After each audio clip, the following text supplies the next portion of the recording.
soldier who was told he had to hate on his men because they had vodka with hemp oil in it.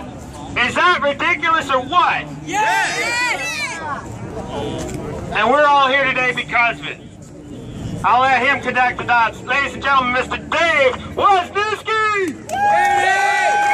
Thank you, thank you. What's up, everyone? My name is Dave Wisniewski. And for those of you who don't know me, I'm the original founder of Safer Arizona. And I kind of want to give you a little bit of a background story of how it all started. It started with being victimized by cannabis prohibition, like many of you. That's right. I was one of those people who smoked cannabis in high school. And I understand that force's viewpoint. They want to tell us that they're trying to stop legalization because we want to protect our kids. Well, let me tell you this. I was one of those kids that smoked pot in high school. What happened to me is I was arrested twice within 2 weeks. That's right. And I was looking at graduating high school as a triple felon.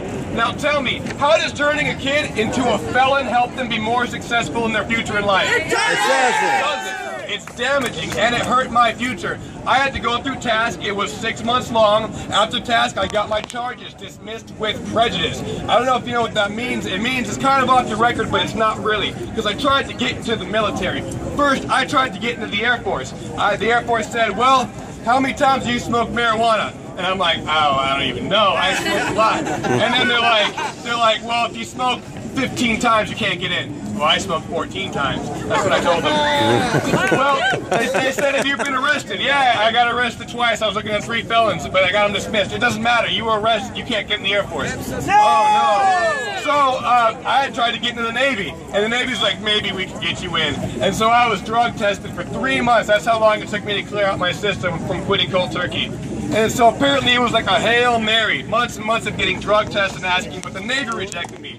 Even the Army ended up rejecting me. The only way I got into the Army was through a backdoor program through the Army National Guard called Active Duty First. Wow, dude. So it was kind of a pain, and it kind of sucked. But what happened was I eventually got in the Army, and I was deployed to Iraq. And over there in the Army, you kind of have a mixing pot full of a lot of different people. And people from California, they were telling me they were getting tickets. They were getting fines for marijuana, and that's a couple hundred miles that way. And I'm thinking, what did they know that we don't know? They tried to ruin my life over this stuff. And I got lucky. There's so many people who are getting caught with such small amounts of marijuana, and they're spending time in prison. And they're taking away their rights, we're taking away their humanity. And it started to anger me. I was like, what's going on here? So then, what did I do? I used the Google machine, and I started researching the history of marijuana prohibition. And I found out that the entire thing was a fraud to begin with. Yeah, it's a fraud! Marijuana was made. Google Harry J. Anslinger. Marijuana was made illegal by a man who testified that it made white women want to have sex with black men. That's what they were telling us in the 30s. Racist propaganda! Racist propaganda in a racist America. That was even before Martin Luther King was born. Maybe he was a baby. But still, it was effective back then, but it was wrong. It was morally wrong. And if you support cannabis prohibition, you support that ideology, and it's evil. So what? So, as I was researching, I saw something amazing on the internet. I saw a billboard on the I-5 in 2010, and it said, legalize 2011, and there was a picture of Tacoma, Washington with a fat pot leaf right over it. And I said, I'm going to re-enlist to go there, because that's where the movement's at. And there was an organization called Sensible Washington trying to get legalization on the ballot in 2011. And I met some great activists out there. I got involved in the movement. I met a man. This man's name was Jared Alloway, and he was collecting signatures for an initiative in 2011, and he was also starting an organization called SaferShirts.org. And what he did was he got these t-shirts and he stenciled on them, marijuana is safer than alcohol. And he was sending them all over the world, all over the country. So at one point, I was stationed, got stationed to South Korea. I went from Washington to South Korea. And I'm like, no, I'm on the other side of the world. How am I going to help legalize pot? I'm so far. Jared, in the grace of his heart, sent me a shirt all the way to South Korea. Nice. Then I came home on leave a couple months into my tour in Korea. And I went to an awesome concert in California called Coachella. Has anyone ever heard of it? was amazing. And I wore my Safer shirt out there, and instantly I was a celebrity for no better reason than having a shirt. It was awesome. People were taking pictures of me. People were taking pictures with me. People were coming up to blog about it. Everyone was looking at it, giving me thumbs up. There was so much support for this shirt. Why? Because it's true. Marijuana is safer than alcohol. Marijuana is safer than tobacco and pharmaceuticals. So,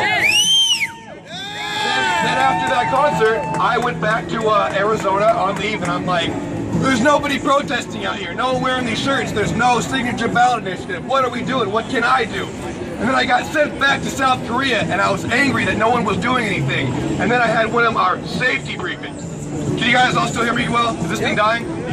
Okay, we had one of our safety briefings where the sergeant major, I was a sergeant at that time. I had soldiers underneath me, okay? So I was in a leadership position, and I had to take orders from my superiors.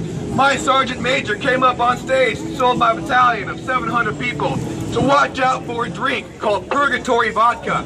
Why? Because Purgatory Vodka was infused with hemp seed oil. I told you! And so, because this drink was infused with hemp seed oil, I was told that I had to prosecute soldiers under Uniform Code of Military Justice. That means we can get them kicked out of the Army with a general discharge. They lose their education benefits. It's bad on application. It's hard to get anywhere in life without an honorable discharge. And we're doing this because of hemp. Hemp doesn't even get you high. Why are they telling us to prosecute soldiers? So at that point, I was either gonna go punch my sergeant major in the face or start a movement, and I decided to start a movement instead. So I went online, I made a Facebook page called Safer Arizona, and I was sending shirts out to people from South Korea. I said, here's a free shirt, all I want you to do is wear it, and I'll take a picture, or you take a picture and put it on the internet. During that time, I remembered, in Washington, they were collecting for an initiative at that point in time. And so I contacted our local activists, Phoenix Normal, at that point in time, and I asked them, I told them in an email, I've got this group of protesters that want to wear this t-shirt out. Is there some sort of initiative? Is there some sort of anything these guys can collect signatures for? And they said, well, there just happens to be Dennis Bulkey. He's putting in one in a couple of months. And so they hooked me up with Dennis Bulkey. I had these people wearing these shirts. He had an initiative. We joined forces and we became Safer Arizona. But I was in South Korea. So that's how it kind of started. And so that's kind of like the history of it, and I just want to use it as an inspirational story because I was overseas, I was on the other side of the planet, and I was able to do a lot from over there. And any one of you can do the same kind of things from your own computer. Start talking to your friends and getting the word out there that we need to end cannabis prohibition.